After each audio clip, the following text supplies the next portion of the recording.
This channel is proudly sponsored by EraScapes. Check out their Patreon for audio dramas, free previews, and exclusive tiers featuring music, content creation, and all things related to professional creativity. You will find the link in the description and in the pinned comment. Hi! Welcome to this part of my review featuring the Cowboy Bebop Roleplaying Game. If you haven't seen the other parts of my review featuring this tabletop RPG based on the cult classic sci-fi series, please check out the playlist in the description below. This time we are going to take a closer look at the different types of sessions. We start with the classic session.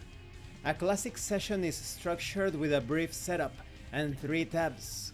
3 main scenes where the action takes place and unfolds, with the "See You Space Cowboy" as the denouement. At the beginning of the session, if one or more bounty hunters rolled a 6 for rhythm, they must choose the session genre. If no bounty hunter rolled a 6, the big shot chooses. Then we have the personal session. When a bounty hunter marks the last bullet on their character sheet, the next session is a personal session, with their character in the spotlight. The structure is similar to the classic one, but there are some twists. Among these twists, the session sometimes turns into a storytelling hybrid experience, not just roleplay. What happens in these scenes is completely in the hands of the player or players who choose the responsibility of narrating them. The detailed nature and visuals of what happens are open for improvisation. You have the weight, the session title, and the genre as ingredients to create a nice introduction, and everything that happens during the session can be used as material to create the finale. And keep in mind, a player tasked with narrating a scene can use any character in that scene in a way that they see fitting. And now I have realized the potential problem in this tabletop RPG. It's not exactly a problem once you frame things properly, and I will talk about that at the end of this video. Then we have the filler sessions. Every well-respected anime and TV series has episodes that wander off the usual track, hunting down a toxic creature, tackling a comic outbreak of tiny animals, etc. The big shot can call for a filler session if there is a season breakpoint getting closer. It's also a good excuse if one of the players couldn't make it to game night or game day or whatever.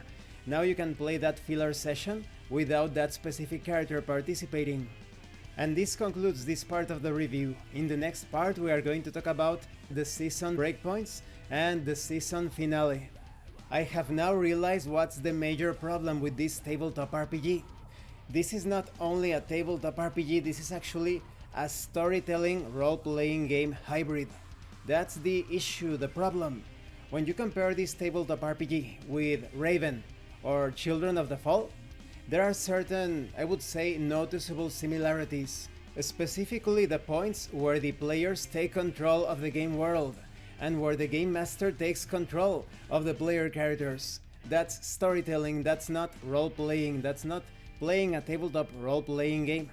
Oftentimes in these instructions, there will be moments that are highlighted because the players take control of the characters' successes and failures. And that's not role-playing at all, that's storytelling, because you are no longer playing a role. You are telling a story, dictating the outcome of your actions. Once you consider the Cowboy Bebop tabletop role-playing game as a storytelling RPG hybrid experience, everything makes sense. The author doesn't understand the difference between role-playing and storytelling, so definitely this game should have been promoted as a storytelling RPG hybrid experience.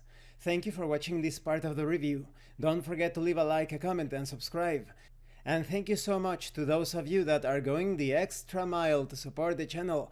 If anyone else wishes to further support the channel through PayPal or Direct4RPG, the information will be in the description and in the pinned comment. This has been Abraham El Jaguar, a professional game master. If you want me to run a game for you, please check out the pinned comment as well. And remember, it is better to roleplay and fail in character than not to roleplay and fail as a player. Once again, thank you and see you later.